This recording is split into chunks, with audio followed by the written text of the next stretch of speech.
Assalamualaikum warahmatullahi wabarakatuh. Perkenalkan, nama saya Meti Afiza, NIM 1910401053 dari kelas 5D Perbankan Syariah. Nah, pada video kali ini saya akan menjelaskan mengenai etika, estetika maupun kode etik.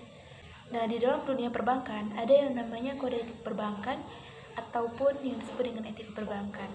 Nah, kalau kita bicara mengenai etika perbankan, nah seorang bankir itu diwajibkan memiliki etika yang baik. Mungkin teman-teman sebelumnya udah pernah dengar yang namanya etika, kode etik maupun estetika. Nah, kalau bicara mengenai etika pasti kebayangnya moral atau sifat atau perilaku seseorang, bisa juga tindakan maupun norma. Nah, kalau bicara mengenai estetika, mungkin teman-teman lihat, oh ini estetik loh bentuknya gitu. Jadi kalau bicara estetika tuh kita bicara cara seseorang memandang suatu keindahan. Nah, untuk yang pertama kita bahas dulu mengenai etika perbankan atau kode etik dalam perbankan itu sendiri. Nah, karena kali ini yang kita bahas mengenai etika perbankan atau etika pebisnis, tentu seorang bankir itu harus memiliki etika yang baik. Karena yang kita ketahui bahwa seorang bankir atau seorang pebisnis biasanya mereka berhubungan dengan nasabah.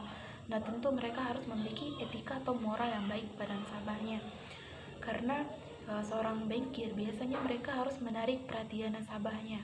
Nah, menurut pendapat saya pribadi, etika itu menjadi hal yang dinomorsatukan dalam dunia perbankan. Kita misalkan saja nih, kita masuk bank, pernah nggak lihat orang kayak tellernya atau customer service-nya itu nggak ramah? Pasti ramah kan?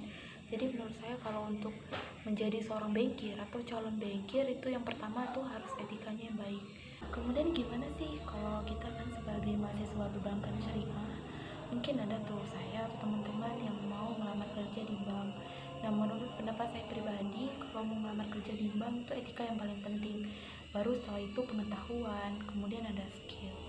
Karena kalau kita masuk bank tuh kayak jarang banget ketemu kayak pegawainya itu yang kurang ramah gitu, pasti ramah kayak etikanya. Bank di sini sering disebut sebagai lembaga kepercayaan, apalagi di kalangan masyarakat yang mempercayai bahwa bank untuk menghimpun dana mereka dan kemudian dana tersebut disalurkan kembali dalam bentuk investasi ataupun dalam bentuk pinjaman ataupun dalam bentuk lainnya.